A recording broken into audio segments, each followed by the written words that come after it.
confirmation to the highest court in the land, we are not only making history, we are carrying on a great American tradition, elevating one of our nation's best and brightest legal minds to an honored position of service. There's no one more deserving of this high honor. As we've learned over the past month, she is the best of us. She has devoted her life to serving our country. She's done so at every level of the federal judiciary, and at every turn she's distinguished herself. When I hear the critics say she's soft on crime, I wonder how they explain that she was endorsed by the largest law enforcement agency and organization in America, the Fraternal Order of Police, as well as the International Chiefs of Police, as well as an army of federal prosecutors who have appeared in her courts. She's dedicated to protecting judicial independence, to advancing freedom and liberty, and deciding every case, as she says, from a neutral posture. That's exactly what you'll find in evaluating nearly 10 years of service on the bench. I hear senators come to the floor and say, well, there's one opinion I disagree with. For goodness sakes, she's issued almost 600 written opinions in 10 years on the bench in the district court. She's been reversed a small percentage of the time. Her work speaks for itself. And when you evaluate it, you'll find out she's thoughtful and even-handed. As the American people saw during last month's hearing in the Judiciary Committee, Judge Jackson has the right judicial temperament. Calm, collected, she answered every question, even when the questions were hostile and confrontational. She answered them with dignity and grace and stood by for more than 24 hours of questioning. She's a proven consensus builder. She's been confirmed by the Senate on a bipartisan basis more than three times, I should say, and soon we hope she'll be confirmed again by a bipartisan majority. She's earned the support from leaders across the political and ideological spectrum, civil rights leaders, leaders in law enforcement, former federal judges appointed by Democrats and Republicans. All of them have lined up proudly to endorse her. Perhaps most importantly, Justice Jackson will help ensure that the law works for the people and that the people understand the workings of the court. For many Americans, what happens in a courtroom can be cold and impersonal. Judge Jackson has made a habit of making it real. She looks people in the eye, walks them through her decision-making with patience and empathy, and she reaches every one of her decisions by following the facts and the law wherever they lead.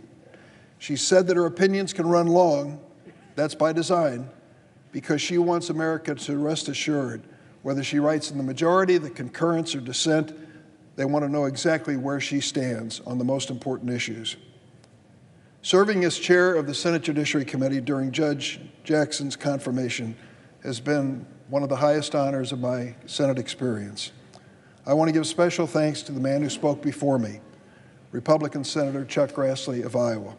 His friendship and fairness have really guided our relationship throughout this historic process.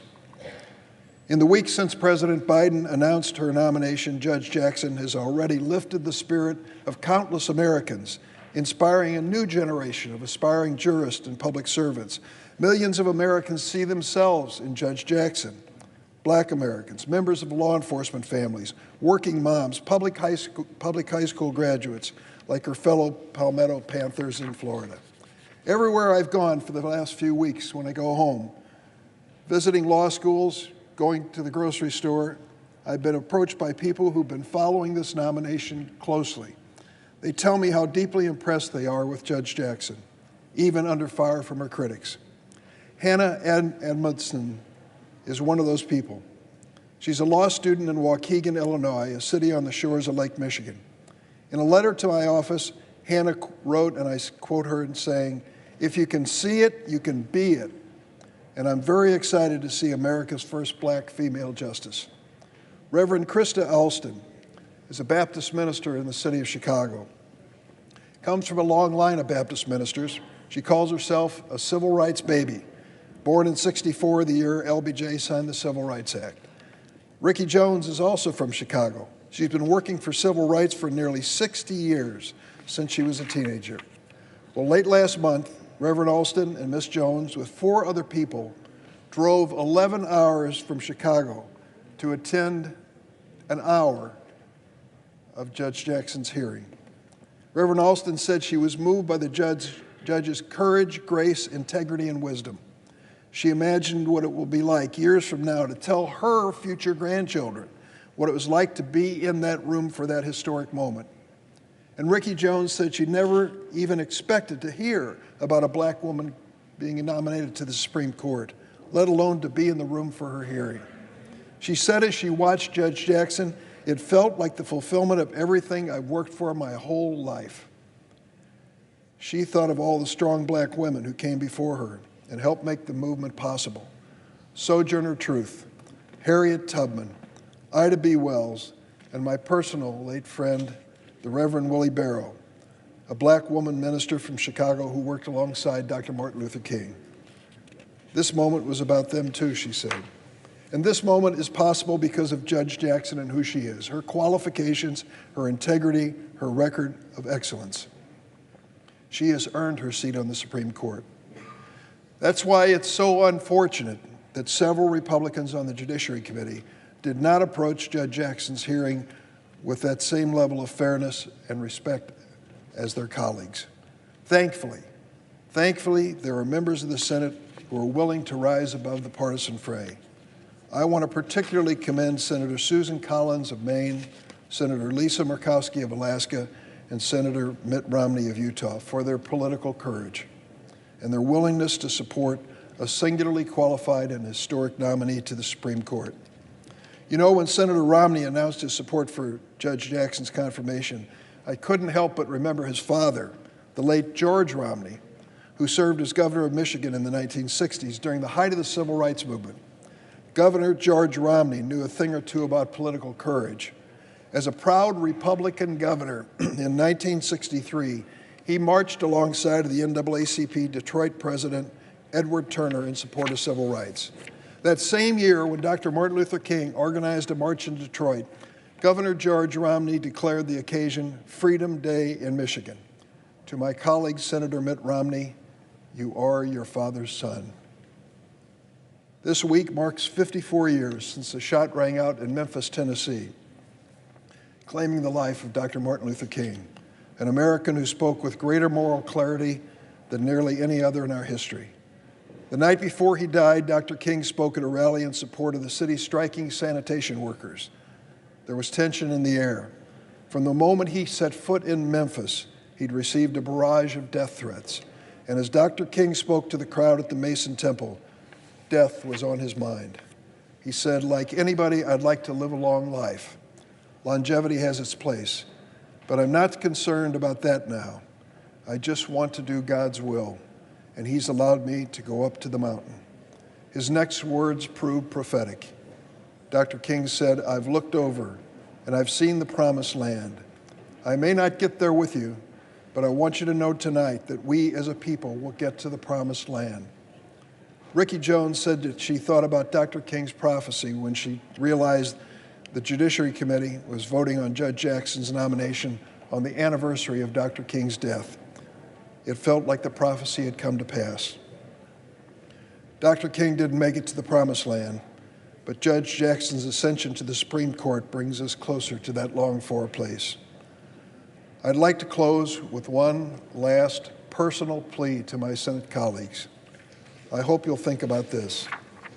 In the years to come, long after we've left the Senate, one of our grandchildren may ask where we were on this historic day, April 7th, 2022, when America broke down what seemed like an impossible racial barrier and voted to send the first African-American woman to serve on our highest court. I will be proud to say I was on the Senate floor, standing at my desk and casting my vote with pride for the next Associate Justice of the Supreme Court of the United States, Justice Ketanji Brown Jackson. I hope my colleagues will join me in sharing this historic moment. And I yield the floor. The absence of quorum. Clerk will call the roll. Ms. Baldwin.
Mr. President, Republican leader, we are in a quorum call.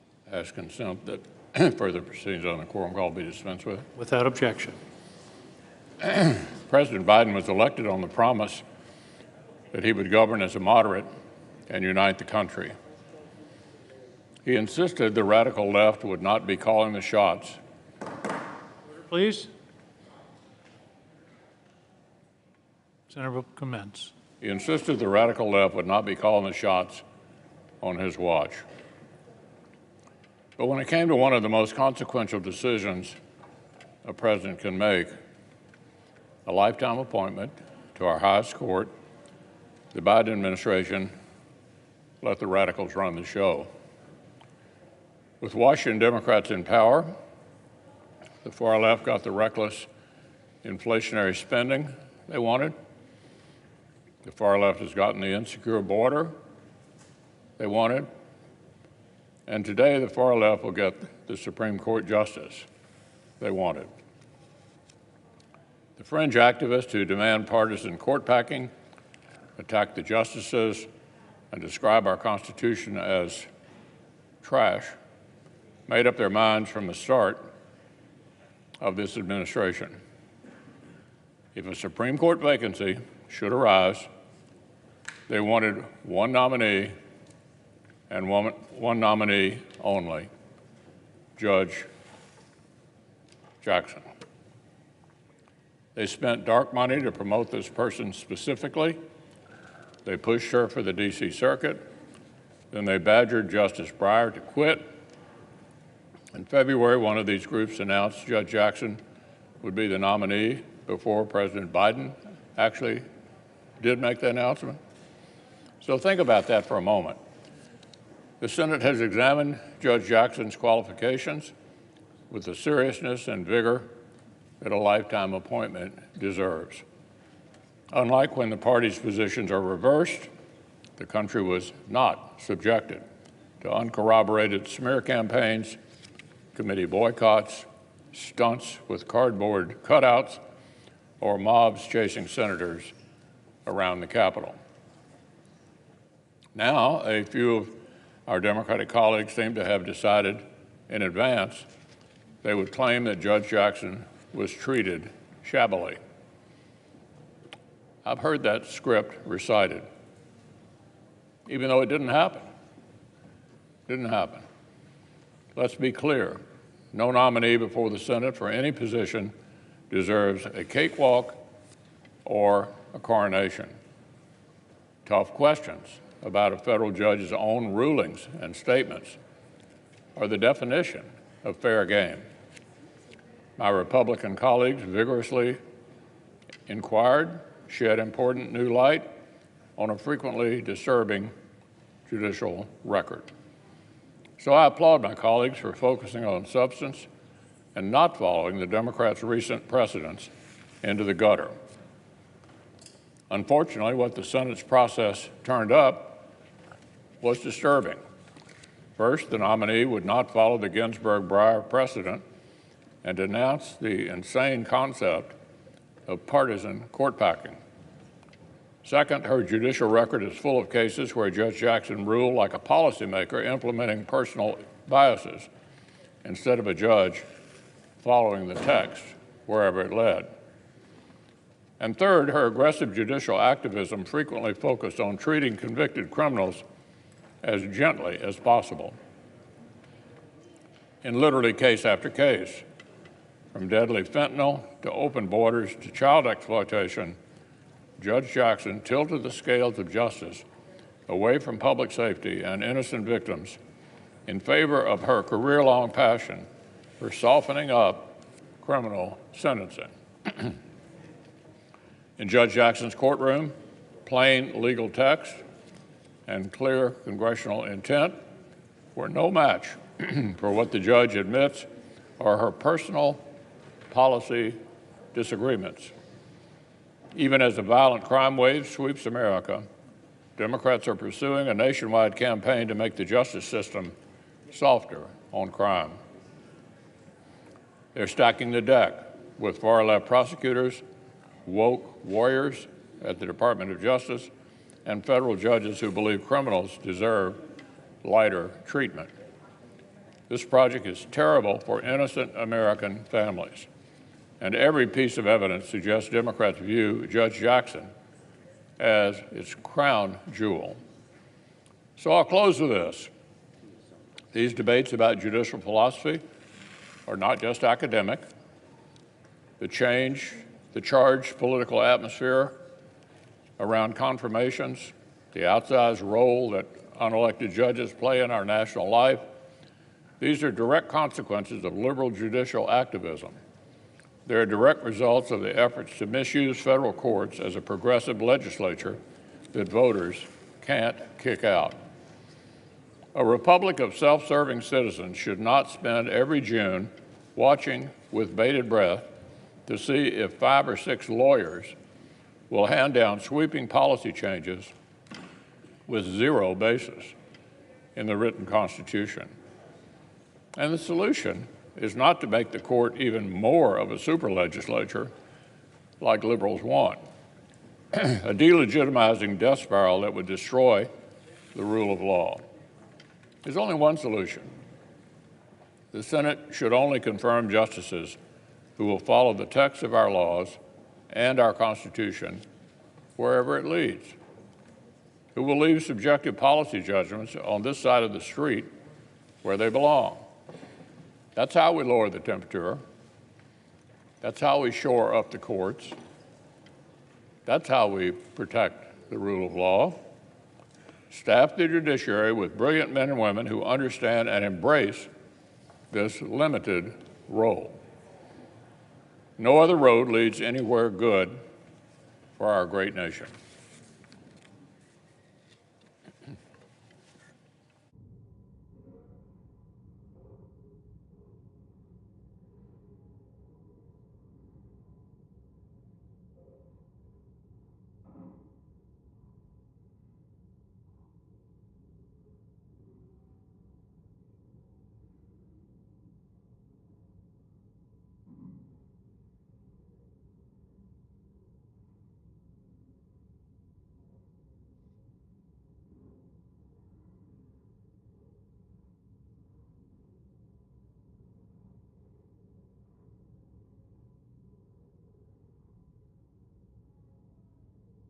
Mr. President. Majority Leader. Mr. President, this is a wonderful day, a joyous day, an inspiring day for the Senate, for the Supreme Court, and for the United States of America. Today, we are here to vote to confirm Ketanji Brown Jackson as the 116th Justice of the United States Supreme Court. Now, a few days ago, I spoke with a group of 8th graders from Cheektowaga, New York. Many of them were students of color. It was amazing. When I mentioned that this week we were confirming the judge, you could see them light up, the unmistakable look in their eyes. One day, each young lady thought to herself, I can do it too. You know, it's been a dark 2 years with COVID. People getting sick and dying, many of whom we knew, stores closing, schools shutting their doors. But even in the darkest times, there are bright lights. Today is one of the brightest lights, and let us hope it's a metaphor, an indication of many more bright lights to come.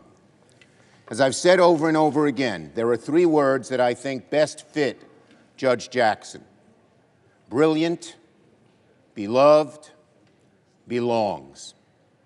Judge Jackson is in every sense and by all measures a brilliant jurist. She is indeed a brilliant person. By the judge's own telling, she first discovered her calling to the law not in a classroom or by reading a book or by talking to lawyers, but by sitting at the kitchen table next to her dad, filling out her coloring book while her dad poured through case law. Years from now, other parents and other daughters will do the same, and it will be Justice Jackson's opinions that will lay open on the table. The judge's parents, her entire family, should beam with pride that this day has come. At every step of her upbringing and career, Ketanji Brown Jackson ranked among the highest of achievers. And look, we should take a moment to note that Judge Jackson will be the first and only justice with experience as a public defender. We're proud of that, and America is proud of that. It will enhance the court's ability to preserve a basic truth in our country, that all deserve equal justice under the law, from the privileged to the impoverished. In an imperfect world, the judge conquered so many hurdles, and today stands as one of the most experienced individuals ever nominated to the Supreme Court. For this reason, the judge is also beloved by individuals and organizations across the political spectrum. I went through her record carefully, and never did I find one instance of a peer or colleague or associate say one negative word about her. It was incredible. When we go through these records, you often find someone here and there who will badmouth the individual who knew them. Not with just Judge Jackson. And lest we forget, the judge is popular in the minds of the American people. A Gallup poll released after her hearing showed nearly 60% of the public supports her confirmation, 10 points above the historical norm. And there is no question here, the country, by and large, wants the Senate to confirm Judge Jackson. Police chiefs want to confirm Judge Jackson. Conservative and moderate and liberal judges all want us to confirm Judge Jackson. And I thank my colleagues in this chamber who worked in good faith to make sure the Senate can finish its work today. Finally, as I've said many times, the judge belongs on the Supreme Court. By that, I mean something very specific. In our nation's history, 115 individuals have been confirmed by this body to serve on the Supreme Court of the United States. Of those, 108 have been white men. Only 4 have been women. Only 2 have been African American. But Ketanji Brown Jackson will be the first African American woman ever to hold the title of justice. Think about the impact that will have on our democracy. Untold millions of kids will open textbooks and see pictures of Justice Jackson among the highest ranks of our public figures. How many millions of kids in generations past could have benefited from such a role model?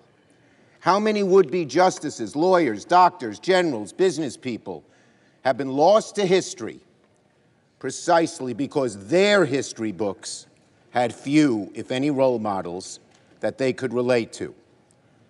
We certainly have a long way to go on the road to true justice, but by confirming Judge Jackson today, we are taking a bold step forward towards reaching the full realization of our country's promise. We will make it far more likely that girls across America will feel precisely what Judge Jackson felt herself when she was a kid. Nobody can stop me. I can do this too. I am brilliant too. I belong too.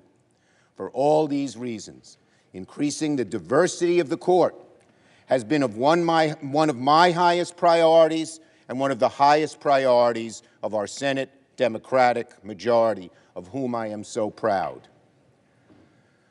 Justice Jackson is the most important example, but we've been working on this for over a year. Of the 58 Senate-confirmed federal judges since we took the majority, 3/4 have been women. 2/3 have been people of color. And it's not just racial and gender diversity that matters. We have strived to lift up judges that bring diversity through their experience. More public defenders in our courts, more civil rights lawyers, more election lawyers.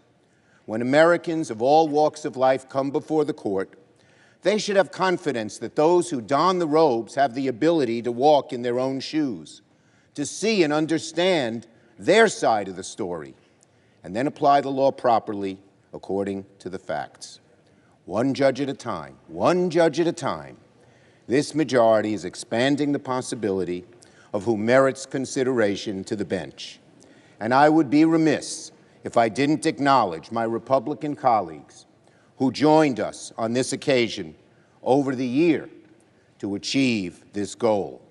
In closing, I want to thank Chairman Durbin for beautifully executing this nomination process. It was equal parts fair, thorough, and expeditious. No easy feat in this modern Senate. I want to thank all of my Democratic colleagues on the Judiciary Committee. You were just fabulous, every one of you, for your respectful and insightful examination of the judge's record. And I want to thank my Republican colleagues who chose to take this process seriously, no matter which side you voted on. The President sent us an impressive nominee. She merited a robust and thoughtful and lively examination. I thank the members who did it precisely that. In short, Madam President, this is one of the great moments of American history. At the time of our Constitution's ratification, in most states you had to be a white, male, Protestant landowner to be considered part of American society. So from the get-go, generations of Americans have sought to establish the United States as a full democracy. We fought a bloody civil war to end slavery. Women organized and reached for the ballot. The civil rights movement brought an end to the vicious segregation of the mid-20th century. And today, we are taking a giant, bold, and important step on the well-trodden path to fulfilling our country's founding promise.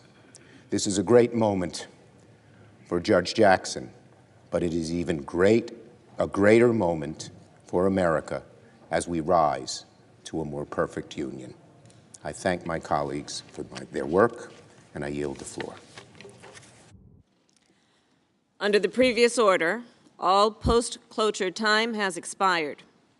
The question occurs on the nomination of Ketanji Brown Jackson of the District of Columbia to be an Associate Justice of the Supreme Court of the United States. I ask for the yeas and nays.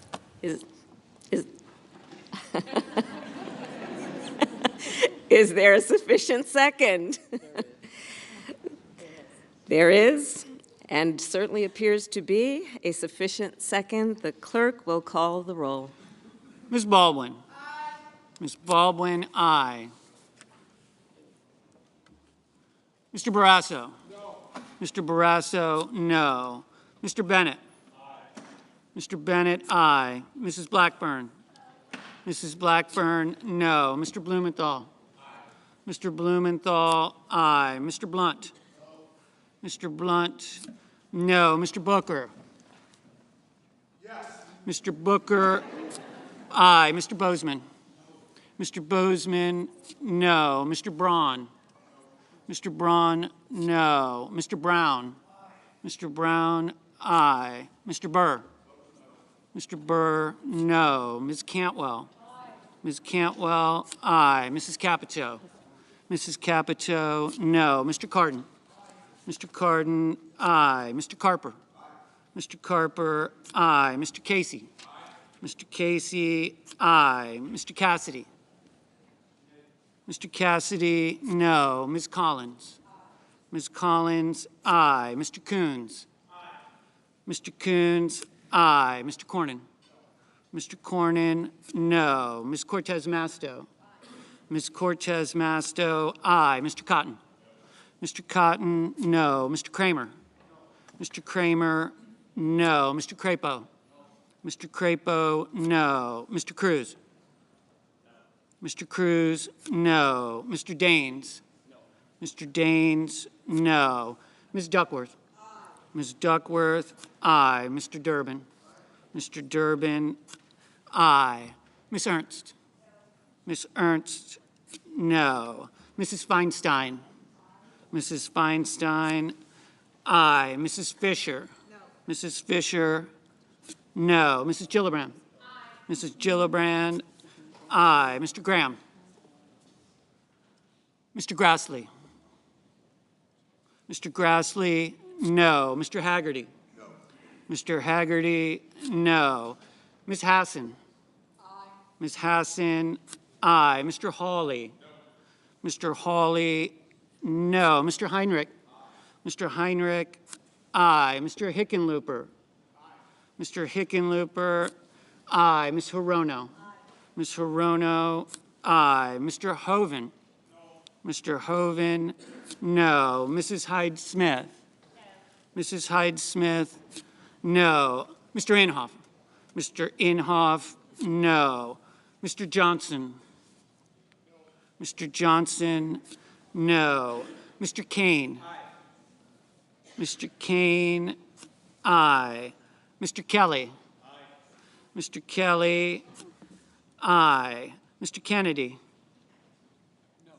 Mr. Kennedy, no. Mr. King? Aye. Mr. King, aye. Ms. Klobuchar? Aye. Ms. Klobuchar, aye. Mr. Langford? Mr. Langford, no. Mr. Leahy? Aye. Mr. Leahy, aye. Mr. Lee? No. Mr. Lee, no. Mr. Lujan? Aye. Mr. Lujan, aye. Ms. Lummis? Ms. Lummis, no. Mr. Manchin? Aye. Mr. Manchin, aye. Mr. Markey?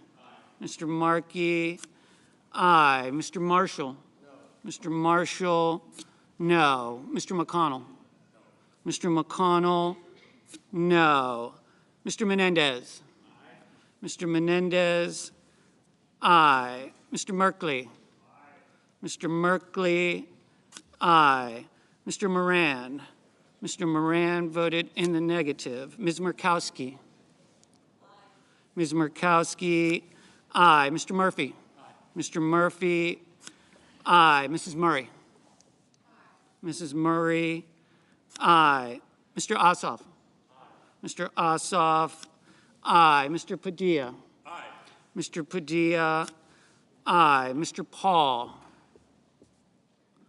Mr. Peters? Aye. Mr. Peters, aye. Mr. Portman? No. Mr. Portman, no. Mr. Reed? Aye. Mr. Reed, aye. Mr. Risch? No. Mr. Risch, no. Mr. Romney? Aye. Mr. Romney, aye. Ms. Rosen? Aye. Ms. Rosen, aye. Mr. Rounds? No. Mr. Rounds, no. Mr. Rubio? Mr. Rubio, no. Mr. Sanders? Aye. Mr. Sanders, aye. Mr. Sass? No. Mr. Sass, no. Mr. Schatz? Mr. Schatz, aye. Mr. Schumer? Aye. Mr. Schumer, aye. Mr. Scott of Florida? No. Mr. Scott of Florida, no. Mr. Scott of South Carolina? Mr. Scott of South Carolina, no. Mrs. Shaheen? Mrs. Shaheen, aye. Mr. Shelby? Mr. Shelby, no. Ms. Sinema? Aye. Ms. Sinema, aye. Ms. Smith? Aye. Ms. Smith, aye. Ms. Stabenow? Aye. Ms. Stabenow, aye. Mr. Sullivan? No. Mr. Sullivan, no. Mr. Tester? Aye. Mr. Tester, aye. Mr. Thune? No. Mr. Thune, no. Mr. Tillis? No. Mr. Tillis, no. Mr. Toomey? No. Mr. Toomey, no. Mr. Tuberville? No. Mr. Tuberville, no. Mr. Van Hollen? Aye. Mr. Van Hollen, aye. Mr. Warner? Aye. Mr. Warner, aye. Mr. Warnock? Aye. Mr. Warnock, aye. Ms. Warren? Aye. Ms. Warren, aye. Mr. Whitehouse? Aye. Mr. Whitehouse, aye. Mr. Wicker? No. Mr. Wicker, no. Mr. Wyden? Aye. Mr. Wyden, aye. Mr. Young? No. Mr. Young, no. Mr. Graham? Mr. Graham, no.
Mr.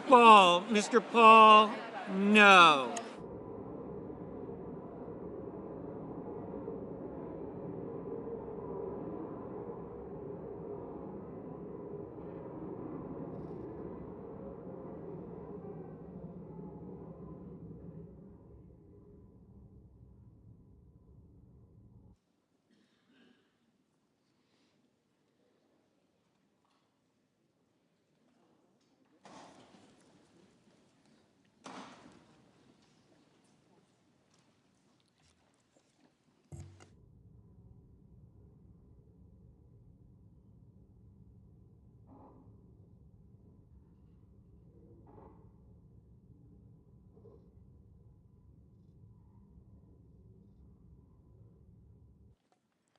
On this vote, the yeas are 53, the nays are 47, and this nomination is confirmed.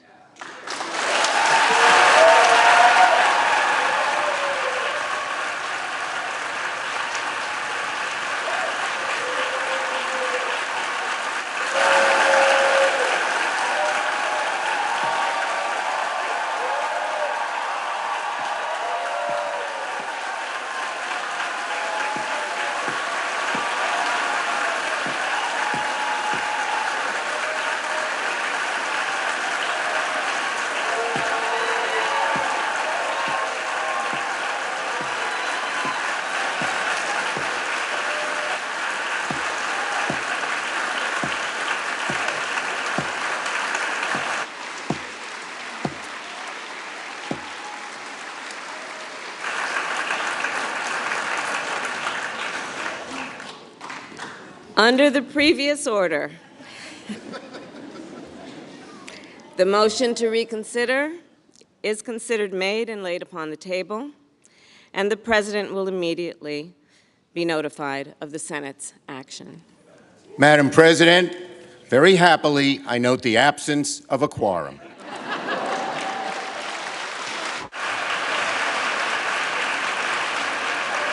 The clerk will call the roll. Ms. Baldwin.